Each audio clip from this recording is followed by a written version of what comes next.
అమలాంబ శ్రీమతి ఘంటికోట సుభద్రమ్మ సద్గురు మహారాజ్ కి జై. గురు బ్రహ్మ గురు విష్ణు గురుదేవో మహేశ్వర గురు సాక్షాత్ పరబ్రహ్మ తస్మై శ్రీ గురవే నమః. జై అమలాంబ శ్రీమతి ఘంటికోట సుభద్రమ్మ సద్గురు మహారాజ్ కి జై. శ్రీధర శివరామదీక్షిత సద్గురు మహారాజ్ కి జై. శ్రీ పగడాల వెంకటేశ్వరరావు సద్గురు మహారాజ్ కి జై. అచల బోధ. అచల బోధ అంటే అచలం అంటే అంతా నిండి ఉన్న పరిపూర్ణ పరబ్రహ్మం. దీన్ని తెలుసుకోవడానికి పూర్వజన్మ సుకృతం ఉండాలి. కోటాను కోట్ల జన్మలు ఎత్తి అందులో ముక్తిపదం అందుకోక మళ్ళీ జన్మకు వచ్చాం. ఇందులో త్రిగుణాత్మక శక్తితో కూడుకున్న ఈ జగత్తులో మనం సత్వగుణం, రజోగుణం, తమోగుణం, మూడు గుణాలతోటి కలయికతోటి ఈ జీవాత్మ పరిణమిస్తూ ఉంటుంది. సత్వగుణం కలిగే వాళ్ళకి దైవభక్తి, ఆత్మజ్ఞానం ఇవి కొంచెం అబ్బుతాయి. రజోగుణం వాళ్ళకి రాజకీయాలు, వ్యవహారాలు, లౌకిక విషయాలు వాటి కూడా ఉంటుంది. తమోగుణం వాళ్ళకి బాధలు, హింస అది ఉంటుంది. సత్వగుణం వాళ్ళకి కూడా రాజస గుణం, తామస గుణం అప్పుడప్పుడు కలుగుతూ ఉంటాయి. ఎక్కువ వాళ్ళు ఈ సాత్విక భావాలతో గురు సేవ మరి దైవ చింతన అనేది కలిగి అది పూర్వజన్మ సుకృతంగా మనకి లభిస్తుంది. ఈ వచ్చిన జ్ఞానాన్ని ఈ మానవ జన్మ ఎవరినైనా జీవరాశులు అన్ని రకాల్లోనూ మనం దూరి అన్ని యోనుల్లోనూ మరి గర్భవాసం అనుభవించి జన్మించి ఆ జన్మల్లో బాధలు పడి అన్ని చివరికి వైకుంఠపాళిలో పరమపద సోపాన పట్టం అంటే పైకి అన్ని నిచ్చెనలు ఎక్కి అన్ని పద్యాలు గెలిచి పైకి వచ్చి చివరికి ముక్తిపదం చేరుకోకుండా ఒక్క క్షణంలో అరకాసురుడు అనే పెద్ద సర్పం నోట్లో పడి మళ్ళీ చివరికి కిందకి కోతిబొమ్మ దగ్గరికి వచ్చేసినట్టుగా కాకూడదు. మనం ఎన్నో జన్మల పుణ్యపదాన్ని పెట్టి ఈ మానవ జన్మని ఈ జ్ఞానాన్ని తెచ్చుకున్నాం. దీన్ని సద్వినియోగం చేసుకోవాలి. ఈ అచల బోధ ఈ జనన మరణాలు లేని స్థితికి ఎదగాలి. జనన మరణాలు లేని స్థితి ఎందులోనూ మనకి లభించదు. ఈ అచల బోధలో మాత్రమే ఆ సద్గురు కైనా శివరామదీక్షితుల పండితుల వల్ల మనకి తీసుకొచ్చారు.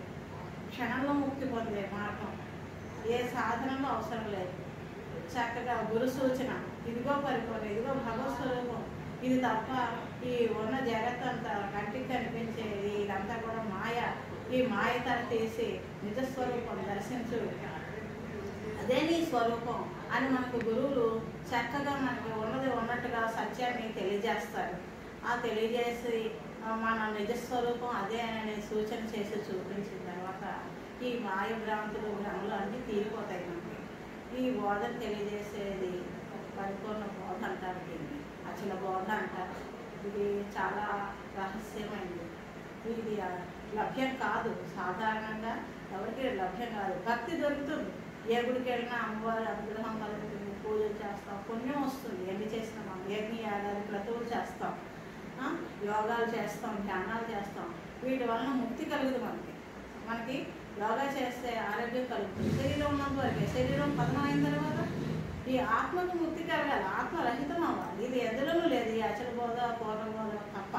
ఇది గురువు అనుగ్రహంతో మనకి లభించే విద్య కానీ బయట పుస్తకాల్లో దొరికేది కాదు. దీన్ని తెలుసుకుని ఈ మార్గంలో నడుచుకున్న వాళ్ళకి జనన మరణాలు లేకుండా ఆ గురుకారంతో మనకి ఆ అనుగ్రహం కలుగుతుంది.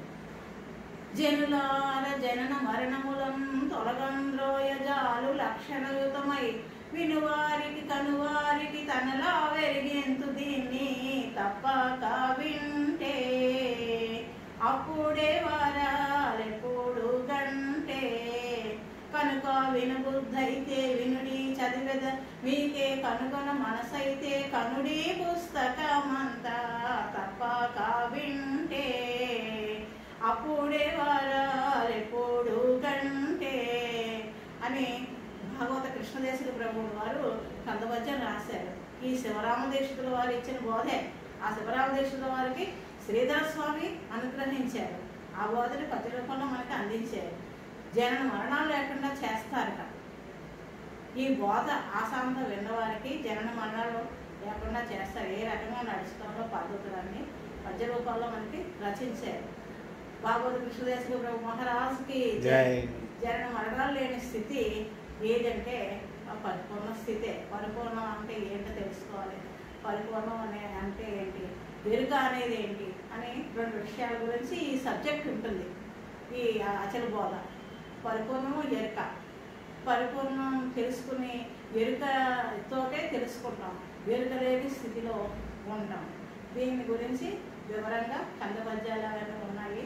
మనం అందరిలో ముచ్చటించుకుందాం. వినాలని తెలిసిన వాళ్ళు వినండి, ఆచరించే వాళ్ళు ఆచరించండి. అనుమానాలు ఉంటే కాంటాక్ట్ నెంబర్ ఇస్తాము, ఫోన్ చేయండి. జై సద్గురు బ్రహ్మ మహారాజ్కి జై. చాలా బాగుందండి రమణమ్మ గారు. కానీ ఇవాళ నేను ఆపేస్తున్నానండి.